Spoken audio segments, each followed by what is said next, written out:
Okay, now I got it out. This one is actually a 680 microfarad at 35 volts.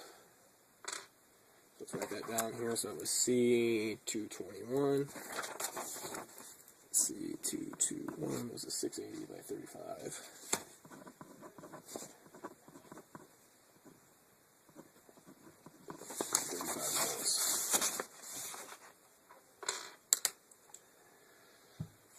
Every capacitor that's brand new will have a longer pole and a shorter pole.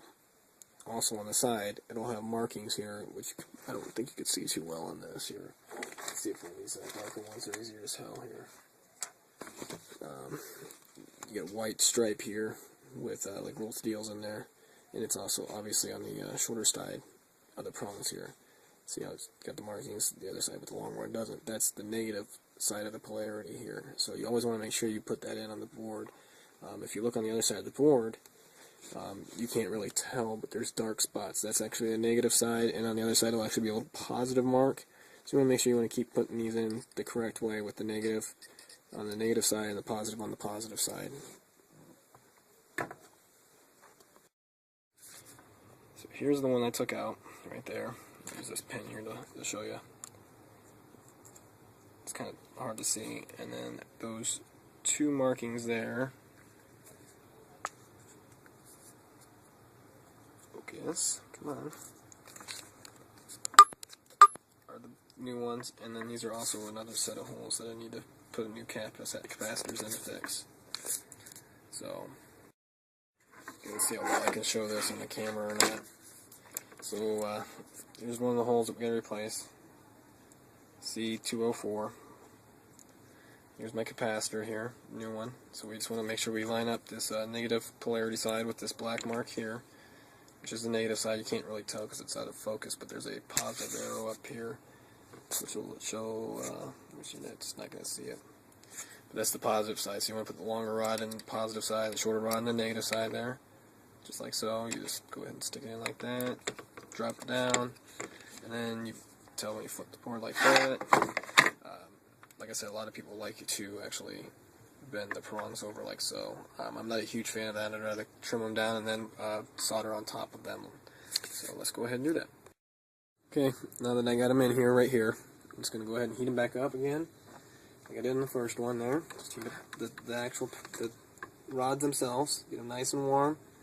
And this will get a good way for them to accept the solder itself. And you just go ahead and melt the solder on top of it like so. Do the same thing to the other side here, and you just melt it on there, and there you go. You're all soldered. You get soldering on it, and you're taken care of for that one. Okay, so we're going to replace this one here. This is 221, so it's a 680 at 35 volts microfarad. I already have the capacitor here ready to go, so we'll go ahead and just stick that in there like so. Ridiculous that they would have such massive amounts of home or research papers that were due.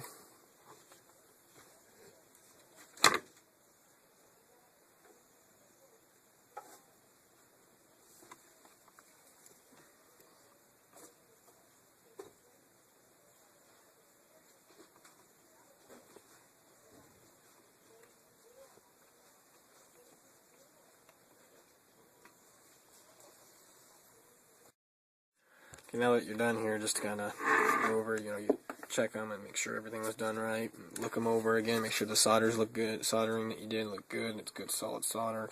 Just flip it over, get the new ones in here. They're nice and tight, they're seated well. And what you want to do is just take some rubbing alcohol and put on a paper towel or a towel here and just rub these down real quick. Make sure you get your fingerprint grease off of it, and insert it and test out. Okay guys, you got that done now. You get the soldering done. What you want to do is you want to go ahead and put this board back into place. I'll just remind you to be careful here. I've done this a couple times and I managed to somehow get those underneath the hooks there and just line it up like so. You go ahead and start your screws here. get the board secured.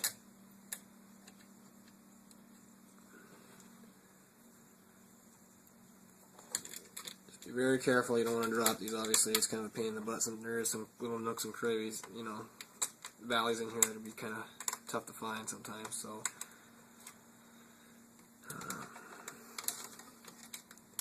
I'm going to use a power drill to put them back in. I have the torque setting really low, so you don't really have to worry about you know, damaging anything. It just assists you in getting it done sooner than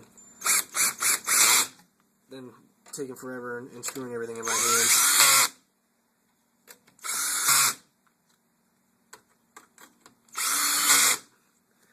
So then what you want to do, you want to attach these wires back up like this one here, the power wire and whatnot. Like I said earlier, it's almost impossible to mix them up because they only have certain ones that they can go into.